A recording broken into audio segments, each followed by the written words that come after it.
Beaucoup de personnes autour du 20 du mois n'arrivent plus à supporter les charges financières pour les 10 dernières journées. Quel est ce phénomène qui se passe dans le rang des cadres de la fonction publique ou dans le cas des fonctionnaires? Dans cette vidéo, je vais vous présenter 7 habitudes qui te maintiendront pauvre si tu ne les évites pas. Bonjour, je suis Toussaint Aman, coach, entrepreneur, motivateur et youtubeur. Sur cette chaîne, je te partage les idées de business, d'opportunités d'affaires, de développement personnel et professionnel, de mindset et de la réussite de vie. Si cette thématique te parle, n'oublie pas de t'abonner et d'activer la cloche de notification pour ne pas rater les prochaines vidéos. Je t'invite également à mettre un pouce bleu pour soutenir la chaîne car sur cette chaîne, nous partageons une nouvelle vidéo chaque semaine. Pourquoi les cadres, les fonctionnaires n'arrivent plus à gérer leurs finances autour du 20 du mois? Parce que probablement ils sont des passoires, ils ont des poches trouées. Voilà pourquoi il est difficile pour eux de pouvoir échelonner les 10 derniers jours financièrement. La première habitude qui te maintiendra pauvre en 2025, si tu ne la corriges pas immédiatement, c'est de vivre au-dessus de tes moyens. Vivre au-dessus de ses moyens est une chose qui tue l'être humain, est une chose qui tue le fonctionnaire, est une chose qui tue les cadres de la fonction publique, et une chose qui mesure la vie au-dessus de ses moyens, c'est de vérifier, voir si nous avons des dettes ou pas. Si bien évidemment nous avons des dettes de consommation, c'est que nous vivons au-dessus de moyens. La deuxième chose qui nous permet de vérifier, voir si nous vivons au-dessus de nos moyens ou pas, c'est de regarder notre compte en banque et de voir si notre compte est à découvert ou pas. Si notre compte est bien sûr à découvert, c'est que nous vivons au-dessus de nos moyens. Il est donc formellement interdit de vivre au-dessus de ses moyens. Si nous gérons bien nos revenus, c'est que nous ne devons pas vivre au-dessus de nos moyens. Nous avons certains problèmes. Par exemple, si un fonctionnaire touche 300 000 par mois, au bout d'1 an, il aurait dépensé 3 600 000. À ce stade, est-ce qu'un problème de 50 000 ou de 20 000 devait le préoccuper? Non. Mais nous sommes sans savoir que les problèmes de 50 000 ou de 100 000 peuvent vraiment préoccuper notre fonctionnaire parce qu'il se dira qu'il ne l'a pas programmé. Vous voyez un peu, vivre au-dessus de ses moyens, c'est une chose vraiment à éradiquer de notre vie. La deuxième habitude qui va te maintenir pauvre si tu ne l'évites pas rapidement, c'est avoir l'argent à la banque et de ne pas l'investir. C'est de garder ton argent à la banque. L'argent qui est gardé en banque est cet argent-là que nous sommes en train de perdre.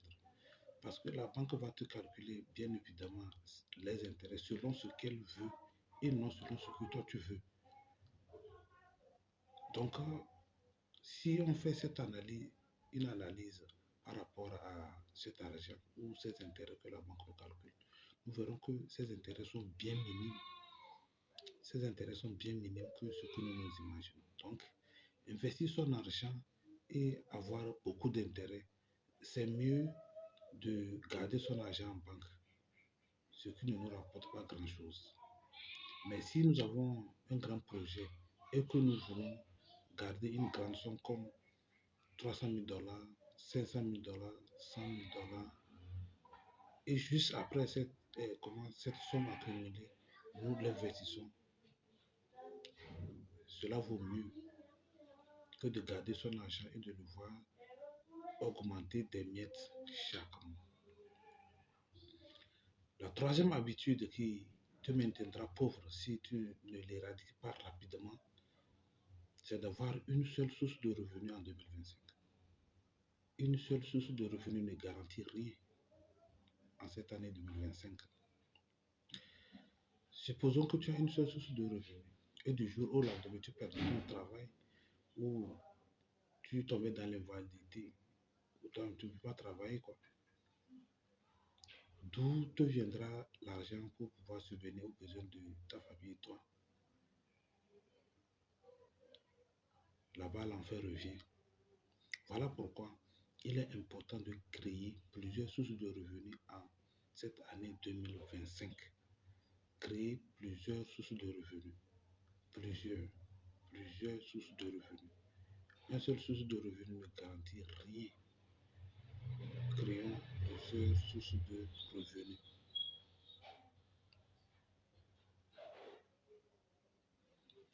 La quatrième habitude qui va te maintenir pauvre si tu ne l'éradiques pas rapidement, c'est d'ignorer les assurances. Bien évidemment, si nous ne sommes pas fonctionnaires ou si nous ne sommes pas entrepreneurs, c'est normal. Mais si nous sommes fonctionnaires ou nous sommes entrepreneurs et que nous avons commencé par faire des chiffres, il est important et primordial, voire nécessaire, de s'assurer, faire des assurances vie, souscrire à des assurances automobiles, souscrire à des assurances maladie, souscrire des assurances accidents. Parce que c'est quand un cas va se présenter que nous verrons que nous avions fait des erreurs. Supposons que ton automobile percute quelqu'un qui décède et que tu avais assuré ton véhicule. L'assurance prendra au moins les 80% des dépenses. Et maintenant, si c'est que tu n'avais pas assuré le véhicule, tu vois un peu les charges que tu devais faire face, auxquelles tu devais faire face. C'est pourquoi il est important et nécessaire de ne pas ignorer les assurances. Il faut souscrire aux assurances. La cinquième habitude qui va te maintenir pauvre si tu ne l'éradiques pas rapidement, c'est de ne s'être pas formé à la gestion des finances personnelles. Bien évidemment, il est très important de se former à la gestion des finances personnelles parce que cela nous permet de savoir où va notre argent. Se former à la gestion des finances personnelles nous permet de savoir où va notre argent. Est-ce qu'il faut l'investir dans les crypto-monnaies? Il faut l'investir dans l'immobilier? Il faut l'investir à la bourse? Il faut l'investir dans une entreprise et avoir des bénéfices? La gestion des finances personnelles nous permet de voir tout ça. Et ça nous permet d'éviter des erreurs. Par exemple, en bourse ou en immobilier, ça nous permet de connaître les périodes où il faut investir en immobilier et les périodes où il faut investir en bourse. Voilà pourquoi il est important et capital de se faire former sur la gestion des finances personnelles.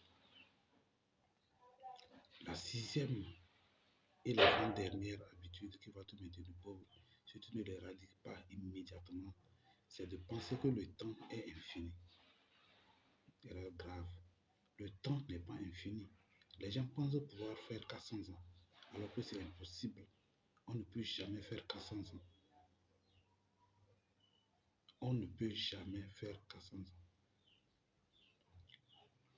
Les cadres de l'État, quand ils débutent leur carrière, pensent qu'ils sont trop jeunes pour démarrer tel, trop jeunes pour faire ceci, pour faire cela, nanani, nanana.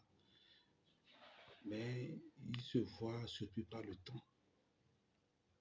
Certains ont certaines idées qu'ils devaient expérimenter, qu'ils devaient mettre sur pied, mais ils oublient ces idées-là et font autre chose. Et après, ils n'auront que leurs yeux pour pleurer parce que le temps leur a surpris. Puisque bien évidemment, nous ne pouvons pas vivre 400 ans. Et donc, dès qu'on a une idée, il faut la mettre à l'œuvre très tôt. C'est ce qui va nous éviter de dire si je savais. La dernière et la septième habitude qui va te maintenir pauvre si tu ne l'éradiques pas rapidement, c'est de ne pas préparer sa retraite. ou mieux, c'est de compter sur l'État pour te préparer la retraite. Bien évidemment, les fonctionnaires de l'État comptent beaucoup sur l'État pour les préparer leur retraite. Alors que l'État n'a même pas pu gérer le cas de la Covid en 2020. Comment est-ce qu'on peut faire confiance à l'État? L'État fera ce qui lui plaît et non ce qui te plaît toi. Voilà pourquoi c'est une erreur grave et suicidaire de compter sur l'État pour nous préparer la retraite. Précédemment, j'avais parlé de n'avoir pas qu'une seule source de revenus, d'avoir plusieurs sources de revenus. Donc, ces plusieurs sources de revenus, lorsque nous serons à la retraite, vont nous soutenir. Voilà pourquoi les gens prennent des initiatives. Ils ne font pas un seul business, ils font plusieurs, ils sont pluridisciplinaires, ils font plusieurs business à la fois. Ce qui permet de les soutenir une fois qu'ils sont à la retraite ou une fois qu'ils sont en invalidité. Compter sur l'État pour ces vieux jours, c'est du danger. C'est du danger parce que je n'ai jamais vu un fonctionnaire, un retraité fonctionnaire qui est bien portant. Tous sont malades. Tous sont malades parce qu'ils ont vu leur salaire se diviser par 2, par 3, par 4, par 5. Et bonjour l'AVC, bonjour la glycémie, bonjour toute maladie. Ils sont stressés. Alors qu'un bon entrepreneur, il aurait déjà tout préparé et que son agent travaille pour lui. Et comme son agent travaille pour lui, il n'a pas à craindre. Il est bien portant, il est en bonne santé et il dure longtemps. Chers amis, voilà ce que j'avais voulu vous présenter dans cette vidéo. Dites-moi en commentaire ce que vous en pensez sur cette habitude qui te maintiendront pauvre si tu ne les éradiques pas. Et si vous avez quelque chose à ajouter ou à retrancher, vous me le dites en commentaire. D'ici là, portez-vous bien et à très bientôt pour une nouvelle vidéo. Peace.